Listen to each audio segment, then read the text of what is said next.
kita buat duit, tuan-tuan. Apabila kita menjadi pengguna, seolah-olah kita dapat lesen untuk buat bisnes di untuk Auto Excel ini. Katakanlah ini adalah anda.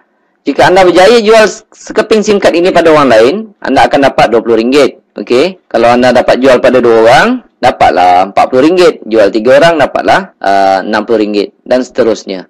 Tapi bagi saya bonus tu tak besar. Sebab ada satu lagi bonus yang besar dan berpanjangan. Komisen yang kedua dipanggil komisen top up. Kelebihannya adalah apabila mereka top up, contoh ni, ini rakan anda tadi, mereka top up RM10 sahaja, anda dekat rumah dapat 60 sen. Pasal apa saya cakap anda dekat rumah dapat 60 sen? Sebab mereka top up bukan datang jumpa kita. Mereka top up lah dekat mana-mana sekalipun. Dekat ATM machine ke, dekat kedai top up ke, dekat Maybank to you ke, CIMB Click ke. Mereka top up di mana sekalipun, anda dekat rumah dapat 60 sen. Sebabnya, ini saya panggil level 1. Setiap kali level 1 top up, anda akan mendapat 6%. Katalah rakan anda tersebut juga, dia promote lah dekat isteri dia ke, anak-anak dia ke, kawan-kawan dia ke. Berapa ramai dia nak promote pun boleh. Okey. Katalah isteri dia top up RM10, suami dia akan dapat 60 sen. Anda tak pasal-pasal dapat 30 sen. Anda tak kenal isteri dia. Isteri dia top up dekat mana sekalipun, suami dia dapat 60 sen, anda akan dapat 30 sen. Pasalnya, level kedua, anda akan mendapat 3%. Isteri dia, katalah ramai rakan-rakan wanita yang lain, isteri dia promote pada orang lain, dia promote saja, kawan dia top up RM10, isteri rakan anda mendapat 60 sen, suami dia dapat 30 sen, anda tak pasal-pasal dapat RM1 10 sen. Mesti anda terkejut, wow, makin banyak. Jawapannya makin banyak. Sebab di level ketiga, okey, setiap kali di level ketiga anda top up, anda akan mendapat 11%. Apabila sampai level 4, anda tak dapat, dia sampai level 3 sahaja. Okey, level 4 turun tak dapat. Tapi, atas bawah 3 level, kiri ke kanan, anda boleh sponsor berapa ramai. Maksudnya level 1 tidak ada limit, level 2 dah tentulah tidak ada limit, level 3 dah tentulah tidak ada limit. Inilah satu pendapatan yang begitu pasif, tuan-tuan. Kerja kita adalah meramaikan dekat level 1 saja. Bila mereka top up, bila mereka dah ramai dekat level 1, dia akan automatik turun dekat level 2. Orang level 2 akan sponsor orang dan akan menjadi level ketiga, tuan-tuan. Tiap-tiap bulan orang top up, tuan-tuan. Kalau level 1 dah ramai, okey, level 1 dah ramai, sampai satu tahap, tuan-tuan boleh rehat dan terima saja komisen. Sebab tiap-tiap bulan orang top up. Tapi kalau orang tanya saya, ni bisnes apa? Ini saya cakap bisnes 10 sen, 20 sen. Sebab orang top up dapat sen-sen.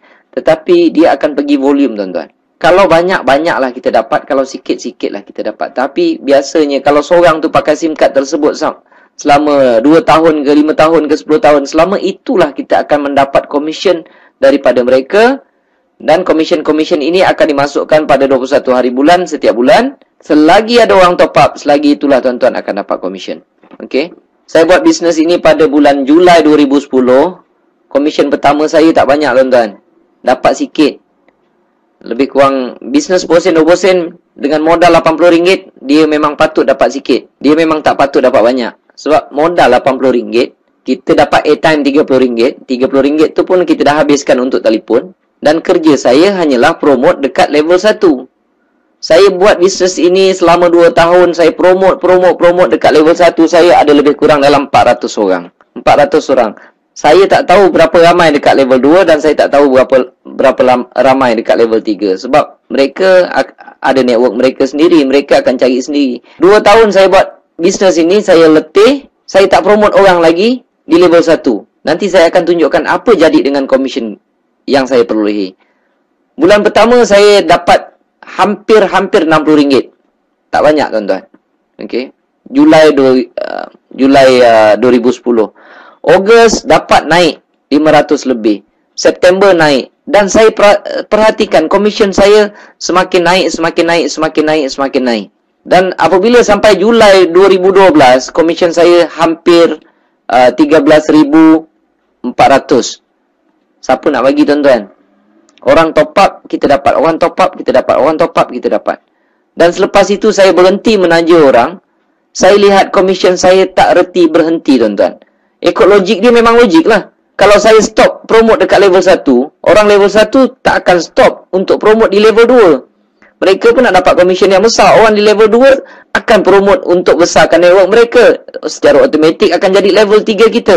Ogos dia makin naik, dia makin naik, dia makin naik, tuan-tuan. Pada April 2013 pun saya lihat komisen dia dah mula tak masuk akal, tuan-tuan. Dia naik dah sesuatu yang tak masuk akal. Jadi saya tengok komisen ini makin membesar, makin membesar, makin membesar, makin membesar. Makin besar komisen kita, makin tak ada kerja di dalam perniagaan ini. Jadi saya sangat-sangat mencadangkan kepada rakan-rakan yang mendengar video ini, buatlah bisnes ni. Okay? Kerana resiko kecil, modalnya pun kecil. Dan saya boleh buat 2 tahun saya boleh dapat banyak ni. Sekarang tuan-tuan boleh pilih sama ada nak buat kerja 2 tahun ataupun nak buat kerja penat 20 tahun. Sebab ramai orang kawan-kawan saya tengok dah kerja sampai 15 tahun, 20 tahun. Tetapi apabila berhenti kerja, mereka terpaksa nak kerja lagi. Terpaksa sambung nak kerja. Jadi saya lontarkan soalan ini pada mereka. Kamu nak kerja 2 tahun ke? Ataupun nak kerja 20 tahun? Terpulang, tepuk dada tanya selera.